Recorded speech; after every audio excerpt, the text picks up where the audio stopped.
Эти незамысловатые и потрепанные абонентские почтовые ящики остались висеть на стенах домов еще с советских времен, но даже в подъездах жилых домов их можно увидеть крайне редко. Из-за ненадобности жители от них избавляются.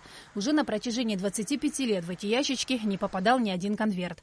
Но несмотря на то, что прямого почтового сообщения с внешним миром у Абхазии нет, почта в нашей стране работает. Жители плохо осведомлены о том, что почтовая связь у нас есть, а между тем данная услуга очень востребована у населения. На самом деле я не знала, что у нас работает почта. Вообще не знала, что есть у нас почта, была раньше. Когда я узнала, что у нас есть, я, конечно же, здесь зарегистрировала. И рада, что мне не приходится уезжать в Сочи за посылочкой. Если на протяжении многих лет можно было отправлять и получать письма и телеграммы, с недавних пор стала доступна услуга получения и отправления бандеролей. И этот факт не может не радовать. Посылки мы стали недавно привозить. Раньше вообще это невозможно было, но постепенно, понемножку. Потом люди больше стали узнавать, что идут посылки, начали заказы, с Китая в основном, конечно, идут. Но эта услуга востребована у нас? Да, очень востребована. А получить и отправлять письма можно здесь, в здании Центрального переговорного пункта. Оператор Сухумского почтамта Александр Данылян говорит, что в месяц сюда приходят пару сотен писем. Добрый день. А здесь можно получить или отправить письмо? Да.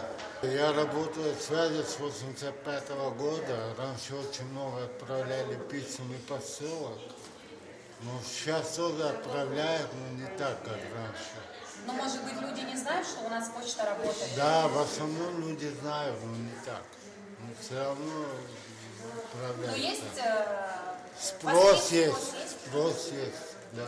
Письма, телеграммы, бандероли во все города России и страны ближнего и дальнего зарубежья можно получить и отправить во всех почтовых отделениях Абхазии. Для того, чтобы письмо дошло до адресата, необходимо указать сочинский адрес отделения почты 354-00, Краснодарский край, город Сочи, абонентский ящик 616. На переговорном пункте там уголочек нам выделили, и вот там у нас сидит работник и выдает на востребование эти письма.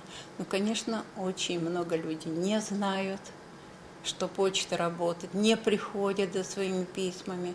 Очень много мы возврат делаем писем. То есть и оповестить тоже не получается? И оповестить не получается.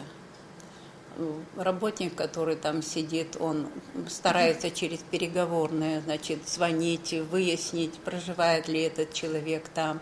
Ну, у кого есть телефон, нет, не проживает, нет, не этот. И поэтому у нас с письмами немножечко сложновато. Но если же отправители указывают действительные местные абхазские адреса, то Почта России и Международная почта автоматически направляют их в Тбилиси. И только через восточную границу Абхазии они уже попадают сюда. Главпочтамт входит в госкомпанию «Абхазсвязь» в качестве структурного подразделения. Автомобиля у них нет. И всю корреспонденцию для Абхазии 3 раза в неделю женщина-курьер перевозит через границу по реке Псу на самой обычной тачке и отправляет в столицу на общественном транспорте.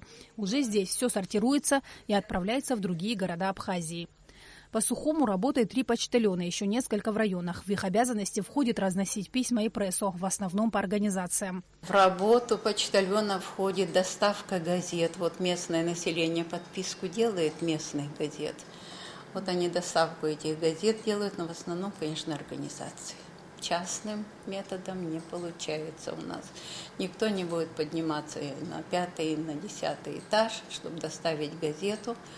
А ящиков почтовых, конечно, нигде нет. Стоит отметить, что на Сухумском главпочтамте можно выписать любое российское издание. И почти вся пресса, которая продается в газетных киосках, также доставляется Сухумским почтамтом. Конечно же, в век информационных технологий услугами почты пользуются не все, предпочитая вести электронную переписку. Считается, что так удобно и быстро. У нас время интернета и так далее.